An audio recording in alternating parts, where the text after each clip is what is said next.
Hello everyone, welcome back to this channel. So आज हम start करने वाले हैं चैप्टर 8 और अब सीबीएसई ने इस चैप्टर को 7 मार्क कर दिया है, जो कि है हाउ डू ऑर्गेनिजम्स रिप्रोड्यूस। ठीक है, यानी कि ऑर्गेनिज्म रिप्रोड्यूस कैसे करता है। तो बायोलॉजी का चैप्टर है, बहुत इंटरेस्टिंग चैप्टर है और बहुत इम्पॉर्टेंट चैप्टर भी है, तो अच्छे से समझना। ठीक है, तो इंट्रोडक्शन आप स्किप कर सकते हैं। इसमें बताया गया है कि रिप्रोड्यूस क्यों करते हैं, रिप्रोडक्शन का ज़रूरत क्या है। तो हम 8.1 से स्टार्ट करते हैं, जो कि है do organisms create exact copies of themselves.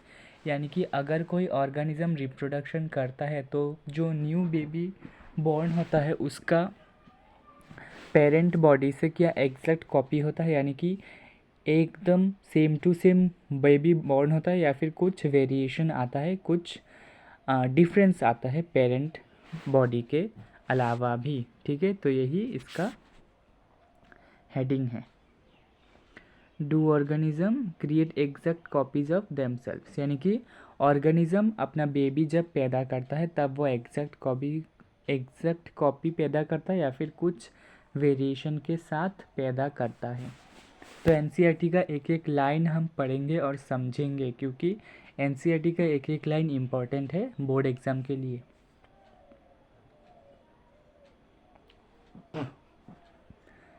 Organisms look similar because their body designs are similar।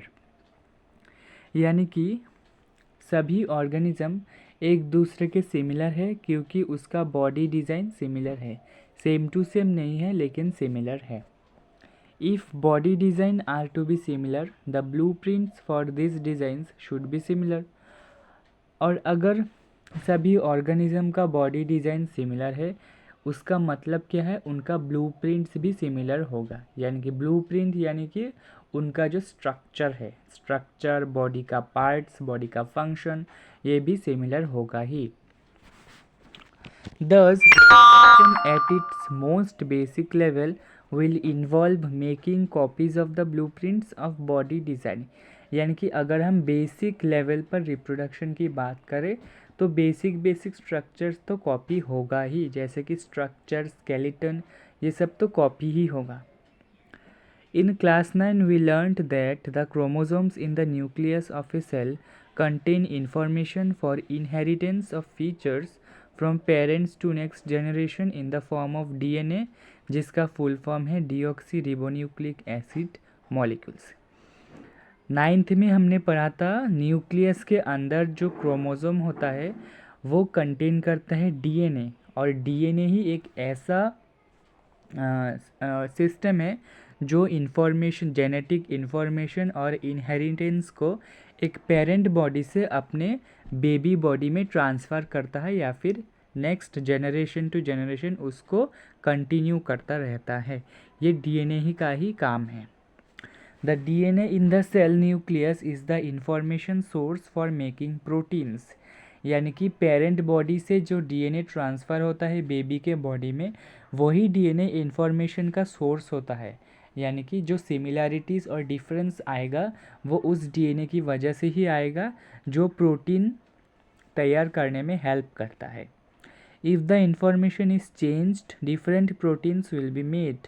यानी कि अगर इंफॉर्मेशन चेंज हो गया तो प्रोटीन बनने का तरीका भी चेंज हो जाएगा। Different proteins will eventually lead to altered body designs. अलग अलग प्रोटीन से ही बॉडी डिज़ाइन अलग अलग होता है।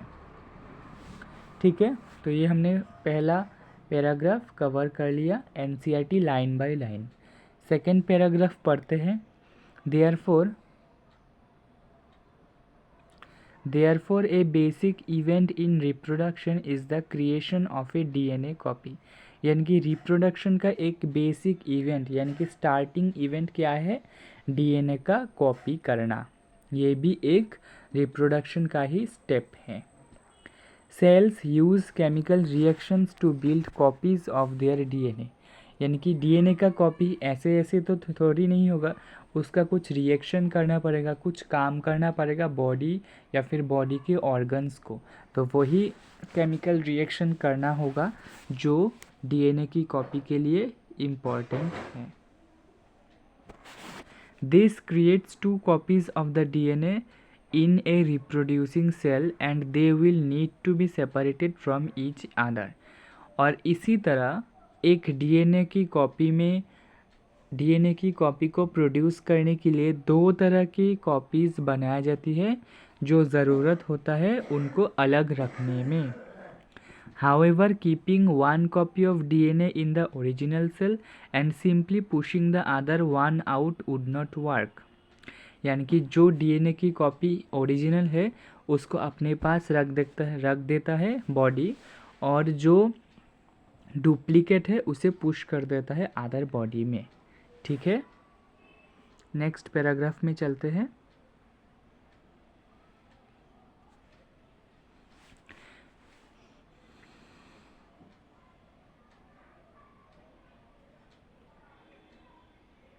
Because the copy pushed out would not have any organized cellular structure for maintaining life processes. यानी कि जो डुप्लीकेट कॉपी बॉडी ने पुश कर दिया है वो कोई ऑर्गेनाइज्ड सेलुलर स्ट्रक्चर में काम ही नहीं आएगा लाइफ प्रोसेस को मेंटेन करने के लिए. Therefore, DNA copying is accompanied by the creation of an additional cellular apparatus and then the DNA copies separate each with its own cellular apparatus. ठीक है, यानी कि इसी तरह डीएनए को कॉपी करने के लिए एक एडिशनल सेलुलर एपैरेटस भी चाहिए. सेलुलर एपैरेटस यानी कि सेल में एक अलग तरह का इंस्ट्रूमेंट चाहिए. सेल का इंस्ट्रूमेंट बायोलॉजिकल एंजाइम प्रोटीन्स इस तरह से. Effectively a cell divides to give rise of two cells. Generally क्या होता है, एक सेल जब डिवाइड होता है तो उससे दो नए सेल्स प्रोड्यूस होते हैं. ये लाइन इंपॉर्टेंट है. ठीक है, this two cells are of course similar. अब जो दो सेल बने हैं वो एक ही सेल से बने हैं तो वो दो नए सेल तो सिमिलर होंगे ही, है ना. But are they likely to be absolute identical. बट ये ज़रूरी नहीं है कि वो एग्जैक्टली सेम हो, उनमें कुछ डिफरेंस भी आ सकता है. The answer to this question will depend on how accurately the copying reactions involved occur. इसका सेम होना या फिर डिफरेंट होना इस बात पर डिपेंड करता है कि उस केमिकल रिएक्शन के दौरान उनमें एग्जैक्ट कॉपिंग हुआ है या फिर कुछ वेरिएशन भी आया है. No biochemical reaction is absolutely reliable. यानी कि कोई भी बायोलॉजिकल रिएक्शन कंप्लीटली सक्सेसफुल नहीं होता, उसका कुछ डैमेज होता ही है. Therefore, it is only to be expected that the process of copying the DNA will have some variations each time. इसलिए क्या होता है, अगर डीएनए का कॉपिंग का प्रोसेस होता है तो ये एक्सपेक्ट किया ही जाता है कि उनमें कुछ चेंजेस आएंगे ही आएंगे, क्योंकि 100% सक्सेसफुल इस दुनिया में कुछ भी नहीं है. हर एक काम में थोड़ा ना थोड़ा गलती रहता ही पड़ता है, क्योंकि रैंडमनेस और चेंजेस दुनिया का ही इवोल्यूशन का पार्ट है. तो इवोल्यूशन लाने के लिए चेंजेस लाना ही पड़ता है. ठीक है, नेक्स्ट लाइन देखते हैं. As a result the DNA copies generated will be similar but may not be identical to the original. यानी इसलिए क्या होता है, जब डीएनए का कॉपिंग होता है वो सिमिलर तो होते हैं, देखने में मिलते जुलते होते हैं, बट एग्जैक्टली सेम नहीं होते, आइडेंटिकल नहीं होते. Some of these variations might be so drastic that the new DNA copy cannot work with the cellular apparatus it inherits. और वेरिएशन का एक ऐसा भी लेवल आ जाता है जब उसका ऐसा वेरिएशन होता है जो ओरिजिनल से कुछ भी नहीं मिलता जुलता हो, एकदम डिफरेंट ही वो प्रोड्यूस कर देता है.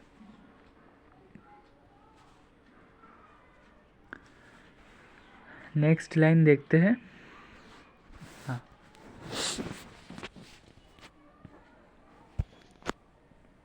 कहाँ थे हम. हाँ, some of these variations might be so drastic that the new DNA copy cannot work with the cellular apparatus it inherits. Such a newborn cell will simply die. इसलिए क्या होता है, जो वेरिएटेड नया सेल डेवलप हुआ है वो डाई हो जाता है या फिर मर जाता है, क्योंकि उससे मिलता जुलता कोई सेल बॉर्न ही नहीं होता. On the other hand, there could be still many other variations in the DNA copies that would not lead to such a drastic outcome. और ऐसा भी केस होता है जब डीएनए का कॉपी होता है लेकिन उसका एकदम डिफरेंट कुछ नहीं होता, कुछ मिलता जुलता वेरिएशन आता है. Thus the surviving cells are similar to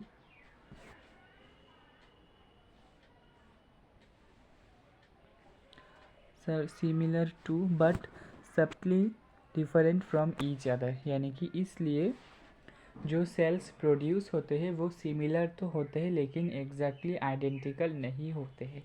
this inbuilt tendency for variation, इसी वजह से वेरिएशन होता है during reproduction is the basis for evolution, as we will discuss in the next chapter. ठीक है, इसीलिए रिप्रोडक्शन में कुछ जब भी नया ऑर्गेनिज्म रिप्रोड्यूस करता है या फिर नया ऑर्गेनिज्म बॉर्न होता है उसके अंदर कुछ वेरिएशन आता है, और इसके बारे में हम डिस्कस करेंगे डिटेल में इन the next chapter heredity and evolution. इसी के साथ नेक्स्ट पॉइंट आता है इम्पोर्टेंस ऑफ वेरिएशन, यानी कि वेरिएशन का ज़रूरत ही क्या है, इसका इम्पोर्टेंस क्या है.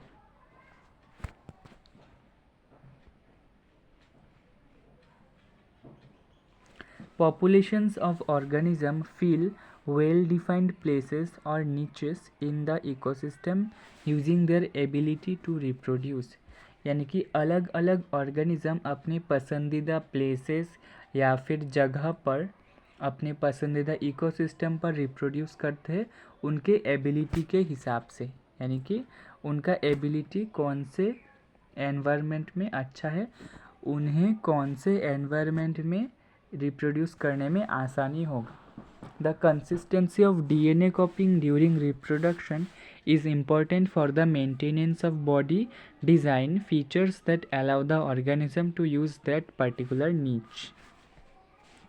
यानी कि डीएनए का कॉपी करना एक कंसिस्टेंट प्रोसेस है जो रिप्रोडक्शन के लिए बहुत इम्पॉर्टेंट है बॉडी को मेंटेन करने के लिए. Reproduction is therefore linked to stability of populations of species. इसीलिए रिप्रोडक्शन इम्पॉर्टेंट हो जाता है पॉपुलेशन के स्पीशीज़ को मेंटेन करने के लिए.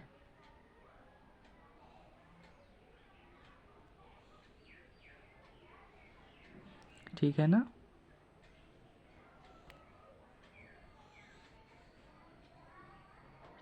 Of species.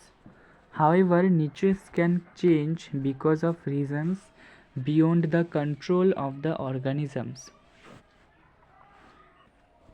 However, niches can change because of reasons beyond the control of the organism. यानी कि जो रिप्रोडक्शन करने का प्लेसेस है या फिर जगह है वो ऑर्गेनिज्म के कंट्रोल के ऊपर भी डिपेंड करके चेंज हो सकता है.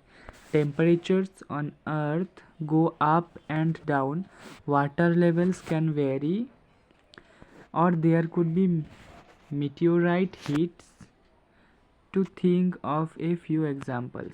यानी कि ऐसे कुछ इंसिडेंट्स हो सकते हैं या फिर जैसे कि टेम्परेचर बढ़ भी सकता है, घट भी सकता है, और हाँ वाटर लेवल बढ़ भी सकता है, घट भी सकता है, और इसी तरह मीटियोराइट हीट भी कर सकता है अर्थ को. तो इस डिपेंडेंट के ऊपर ऑर्गेनिज्म अपना रिप्रोडक्शन करने का प्लेस चेंज करता रहता है. If A population of reproducing organism were suited a particular niche, and if the niche were drastically altered, the population could be wiped out.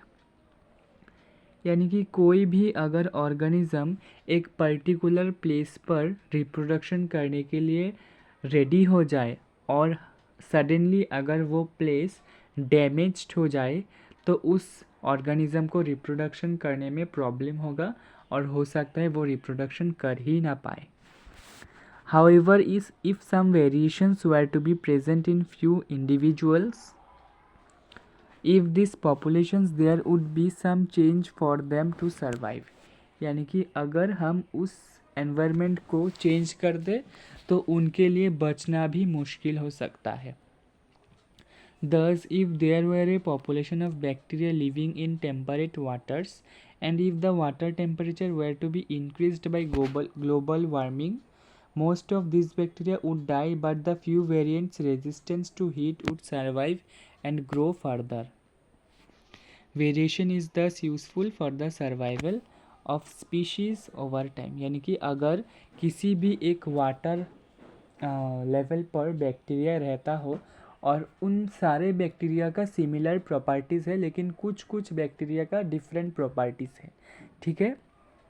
तो अगर हमने क्या किया, उस वाटर लेवल का टेम्परेचर अचानक से इंक्रीज़ कर दिया, सपोज 70 डिग्री सेल्सियस था तो हमने उसे 100 डिग्री सेल्सियस दे दिया, तो क्या होगा, उस वाटर लेवल का मोस्ट ऑफ द बैक्टीरिया मर जाएगा, लेकिन जो बैक्टीरिया कुछ वेरिएशंस की वजह से रिप्रोडक्शन करने पर पैदा हुआ था उन बैक्टीरिया पर हीट रेजिस्ट करने की टेंडेंसी होगा, जो इस हीट को बर्दाश्त कर सकेगा और उस डाई वाले कंडीशन पर भी वो सरवाइव कर जाएगा. इसी तरह वेरिएशन इम्पॉर्टेंट है, क्योंकि अगर वेरिएशन ही ना होता तो एक टाइप के ऑर्गेनिज्म पर हमला करने से सभी टाइप के ऑर्गेनिज्म अर्थ से एक्सप्लिसिट हो जाते या फिर विलुप्त हो जाते. इसीलिए वेरिएशन इम्पॉर्टेंट है. तो इसी के साथ हमारा 8.1 टॉपिक ख़त्म हो जाता है. तो हम अब स्टार्ट करेंगे 8.2, जिसका नाम है modes of reproduction used by single organism. यानी कि सिंगल ऑर्गेनिज्म किस मोड से रिप्रोडक्शन करते हैं, ठीक है. Compare and contrast the ways, ये नहीं चाहिए. तो सिंगल ऑर्गेनिज्म कैसे रिप्रोडक्शन करता है, इसका फर्स्ट प्रोसेस है फिशन. फिशन यानी कि टूटना. फर्स्ट टॉपिक है फिशन. कलर चेंज कर लेता हूँ. हाँ, फर्स्ट टॉपिक है fission. For unicellular organism cell division और फिशन को हम सेल डिवीजन भी बोलते हैं, leads to the creation of new individuals. Many different, यानी कि यूनिसेलुलर ऑर्गेनिज्म जिसके अंदर सिर्फ सिंगल सेल हो, वो सेल डिवीजन फिशन इस प्रोसेस से न्यू इंडिविजुअल क्रिएट करता है, यानी कि अपना रिप्रोडक्शन करता है, एक नया ऑर्गेनिज्म को पैदा करता है. Many different patterns of fission have been observed. और इस प्रोसेस के दौरान कुछ डिफरेंट पैटर्न्स भी ऑब्जर्व होते हैं. Many bacteria and protozoa simply split into 2 equal halves during cell division. ज़्यादातर बैक्टीरिया और प्रोटोजोआ रिप्रोडक्शन के दौरान 2 हिस्सों में डिवाइड हो जाते हैं, जिसके बाद वो 2 हिस्सा 2 नए बैक्टीरिया या फिर 2 नए प्रोटोजोआ में कन्वर्ट हो जाते हैं. In organisms such as amoeba, the splitting of the 2 cells during division can take place in any plane. और एमीबा भी इस प्रोसेस से ही रिप्रोडक्शन करता है, यानी कि फिशन के प्रोसेस से एमीबा रिप्रोडक्शन करता है, ठीक है. आप यहाँ पर देख सकते हैं, बहुत ही सुंदर तरीके से समझाया हुआ है. पहले एक अमीबा था, उसके बाद वो अमीबा बड़ा होता गया और बड़ा होने के बाद उसके सेंटर में डिवाइड होने की टेंडेंसी बढ़ता गया और एक पर्टिकुलर पॉइंट के बाद बहुत 90% वो डिवाइड हो गया, लेकिन 10% डिवाइड नहीं हुआ और कुछ समय के बाद वो 10% भी हो गया और एक अमीबा 2 अमीबा में कन्वर्ट हो गया. बहुत ही इंपॉर्टेंट डायग्राम है, इसमें कॉन्सेप्चुअल क्वेश्चन पूछा जाता है, ठीक है. तो एक प्रोसेस फिशन हो गया और क्योंकि अमीबा 1 से 2 एमीबा में कन्वर्ट हो रहा है, तो इसलिए हम इसे बोलेंगे बाइनरी फिशन।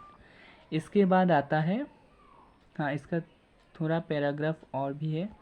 हाँ बाइनरी फिशन तो हो गया, तो प्लाज्मोडियम का मल्टीपल फिशन भी होता है, इसे भी हम पढ़ लेते हैं। However, some unicellular organisms show somewhat more organization of their bodies, such as seen in Leishmania, which cause काला अजर।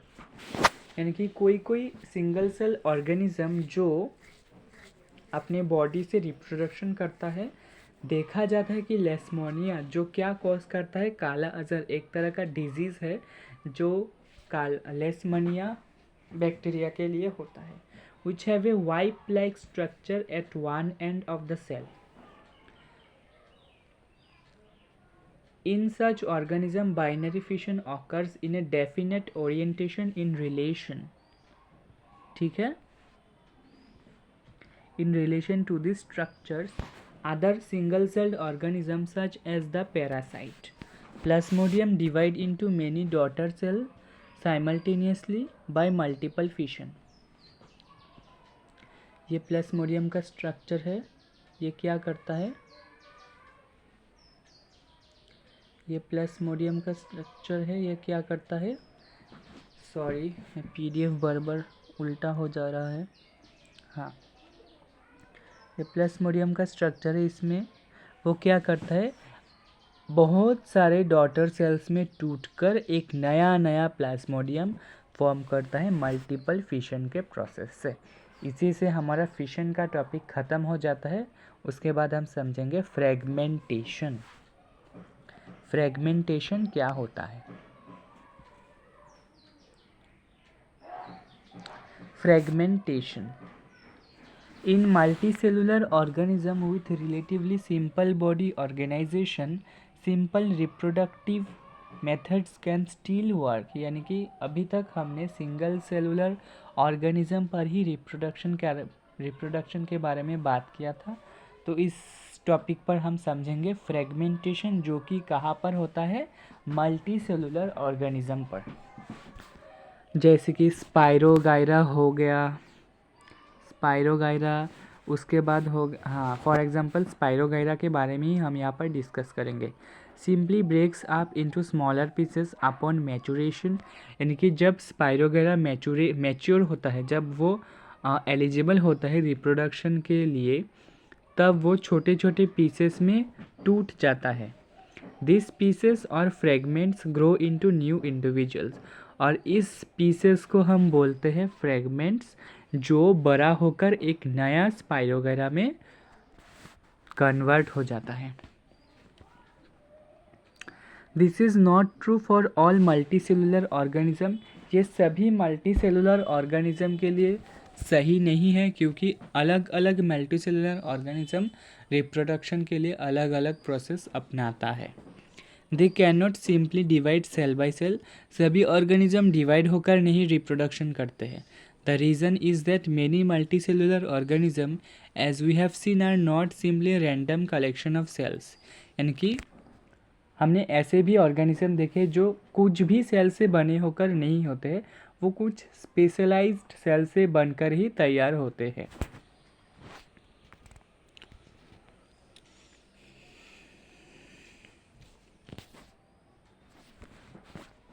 Specialized cells are organized as tissues and tissues are organized into organs।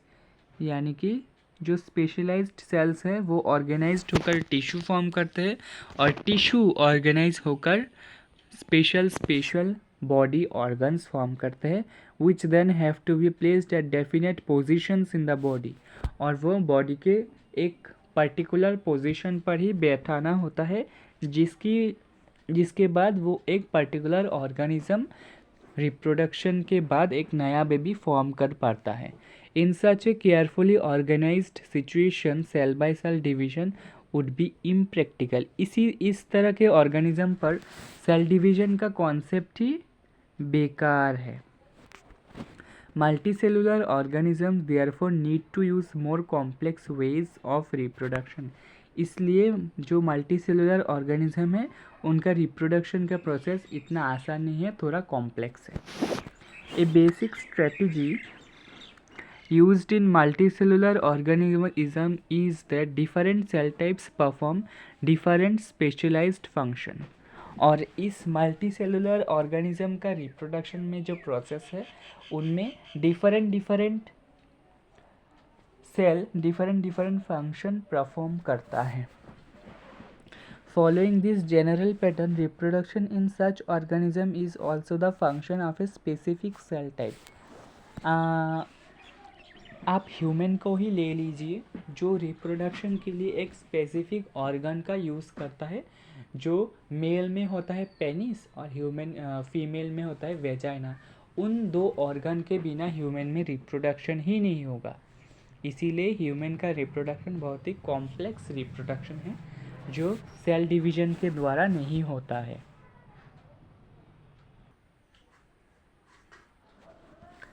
तो हमारा नेक्स्ट टॉपिक है budding.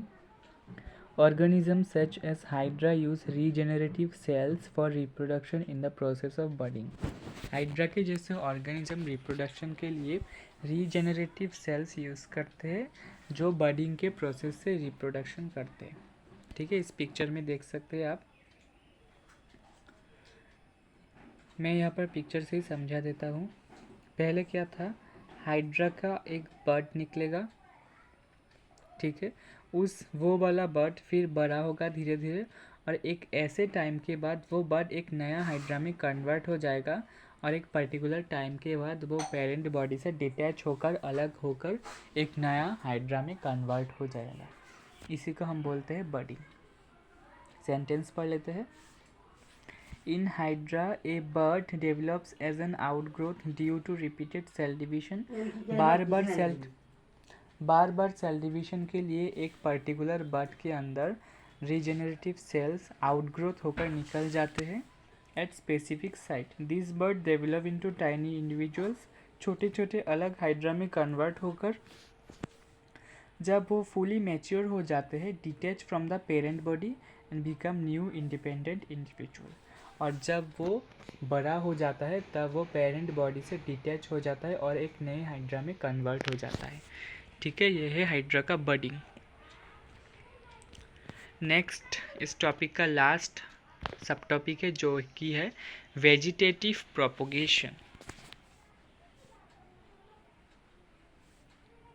ये वाला process plant में देखा जाता है. There are many plants in which parts like root, stem and leaves develop into new plants under appropriate conditions. कुछ ऐसे प्लांट्स होते हैं जिसका अगर रूट, स्टीम या फिर लीफ, रूट यानी कि जड़, स्टीम यानी कि उसका जो स्टीम होता है ना वो ब्रांच वाला पार्ट, और पत्तियाँ एक अप्रोप्रिएट फेवरेबल कंडीशन पर रखा जाए यानी कि ह्यूमिड एंड सॉइली कंडीशन पर रखा जाए तो वो ग्रोथ कर जाता है और एक न्यू प्लांट फॉर्म करता है. उस प्रोसेस को हम बोलते हैं vegetative propagation. Unlike in most animals, plants can indeed use such a mode of reproduction. कुछ एनिमल्स प्लांट्स इस तरह के रिप्रोडक्शन को यूज़ करते हैं. This property of vegetative propagation is used in methods such as layering or grafting to grow many plants like sugarcane, roses or grapes for agricultural purposes. इस तरह का प्रोसेस ग्राफ्टिंग के लिए यूज़ होता है, जैसे कि रोजेस में, गुलाब में, शुगरकेन और ग्रेप्स में एग्रीकल्चरल पर्पस के लिए, खेती बाड़ी करने के लिए इस तरह का प्रोसेस यूज़ किया जाता है. Plants raised by vegetative propagation can bear flowers and fruits earlier than those produced from seeds. यानी कि ग्राफ्टिंग से जो पौधा या फिर प्लांट बनाया गया है उनमें फल जल्दी आता है कंपेयर टू जो बीज से पौधा बनाया गया है. ये एक बहुत बड़ा एडवांटेज है वेजिटेटिव प्रोपगेशन का. Such methods also make possible the propagation of plants such as banana, orange, rose and jasmine that have lost the capacity to produce seeds. इस तरह का जो रिप्रोडक्शन का प्रोसेस है वो किस में यूज़ किया जाता है, बनाना में, ऑरेंज में, रोज़ में और जैस्मिन में, जो प्लांट धीरे धीरे सीड प्रोड्यूस करने का कैपेसिटी खो दे रहा है। Another advantage of vegetative propagation is that all plants produced are genetically similar enough to the parent plant to have all its characteristics. और इस वेजिटेटिव प्रोपोगेशन का एक और एडवांटेज ये है कि जो नया प्लांट होता है वो पेरेंट प्लांट से बहुत ज़्यादा सिमिलर होता है, उनका कैरेक्टरिस्टिक्स बिल्कुल सेम होता है। ठीक है, तो इसी तरह वेजिटेटिव प्रोपोगेशन बहुत इम्पोर्टेंट है। तो इसी के साथ हमारा एक और टॉपिक बचा हुआ है हाँ, छोटा सा ब्रायोफिलियम विद बर्ड्स का टॉपिक बचा हुआ है, पढ़ लेते हैं। Similarly, birds produced in the notches along the leaf margin of bryophyllum fall on the soil and develop into new plants. इस प्लांट का स्पेशल कैरेक्टरिस्टिक्स ये है कि यहाँ पर पत्तियों से नया प्लांट ग्रो कर जाता है। इस प्लांट का पत्तियाँ अगर हम सॉइल में फेंक दे तो कुछ दिनों के बाद उस पत्तियों से कुछ नए नए सैपलिंग्स तैयार हो जाते हैं। ठीक है, ये येलो बॉक्स भी पढ़ लेते हैं, टिश्यू कल्चर, इससे क्वेश्चंस आते हैं। Tissue culture, in tissue culture new plants are grown by removing tissue और separating cells from the growing tip of a plant. यानी कि एक प्लांट का जो भी ग्रोइंग टिप है उस टिप से वो सेल सेपरेट करके एक नया प्लांट तैयार किया जाता है। The cells are then placed in an artificial medium where they divide rapidly to form two small group of cells और कैलस। यानी कि वो ग्रोइंग टिप से ग्रोइंग सेल्स वाला पार्ट अलग करके उसे एक ऐसा आर्टिफिशियल मीडियम पर रखा जाता है जहाँ पर वो बहुत जल्दी डिवाइड होकर एक छोटे से ग्रुप ऑफ सेल्स में कन्वर्ट हो जाता है, जिसे हम बोलते हैं callus. The callus is transferred to another medium containing hormones for growth and differentiation. और उस कैलस को एक और अदर मीडियम पर ट्रांसफ़र किया जाता है जहाँ पर ग्रोथ के जो हार्मोन चाहिए होते हैं वो वहाँ पर उन्हें प्रोवाइड किया जाता है, और डिफरेंशिएशन के लिए भी हार्मोन प्रोवाइड किया जाता है। डिफरेंशिएशन यानी कि अलग अलग होकर डिवाइड होकर नया ऑर्गेनिज्म पैदा करना। The plantlets are then placed in the soil so that they can grow into mature plants. और वो सैपलिंग्स जब तैयार हो जाए उन्हें सॉइल में रिप्लेस किया जाता है जहाँ पर वो बड़े बड़े मैच्योर प्लांट्स में कन्वर्ट हो सके। Using tissue culture many plants can be grown from one parent in disease free condition. इस टिश्यू कल्चर प्रोसेस से एक ही पेरेंट बॉडी से हम बहुत सारे प्लांट्स ग्रो कर सकते हैं, वो भी बिना कोई बीमारी से। This technique is commonly used for ornamental plants. और ये कहाँ पर यूज़ होता है? ऑर्नामेंटल प्लांट्स में यूज़ किया जाता है। ये इम्पॉर्टेंट लाइन है, यहाँ पर क्वेश्चन पूछा जाता है। ठीक है, नेक्स्ट लास्ट टॉपिक है स्पोर फॉर्मेशन, बहुत इम्पॉर्टेंट है। स्पोर फॉर्मेशन के बाद हमारा एसेक्सुअल रिप्रोडक्शन का पार्ट ख़त्म हो जाएगा। नेक्स्ट वीडियो में हम सेक्सुअल मोड ऑफ रिप्रोडक्शन के बारे में बात करेंगे। तो देख लेते हैं स्पोर फॉर्मेशन क्या होता है। स्पोर फॉर्मेशन यानी कि एक टाइप ऑफ सीड ही है, लेकिन ये फूल पर होता है। Even in many simple multicellular organisms, specific reproductive parts can be identified. कुछ ऐसे ऑर्गेनिज्म होते हैं जहाँ पर रिप्रोडक्टिव पार्ट आइडेंटिफाई किया जा सकता है।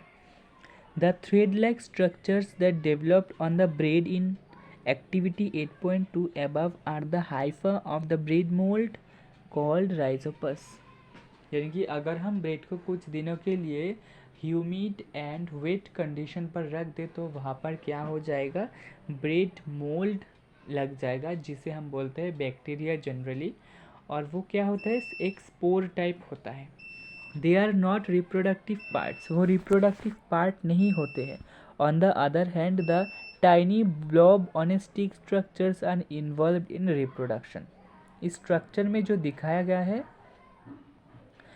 एक स्टिक स्ट्रक्चर्स के ऊपर एक फ्लावर जैसा राउंड पार्ट होता है जहाँ पर स्पोर का फॉर्मेशन होता है.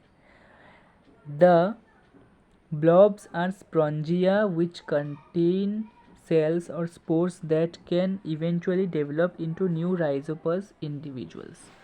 अगर वो स्पोर्स फेवरेबल कंडीशन पा जाए, यानी कि वाटर और सॉइल पाने पर वो स्पोर्स एक नया राइजोपस के प्लांट में कन्वर्ट हो सकता है. The spores are covered by thick walls. वो एक थिक वॉल के हेल्प से कवर रहता है. That protect them until they come into contact with another moist surface and can begin to grow.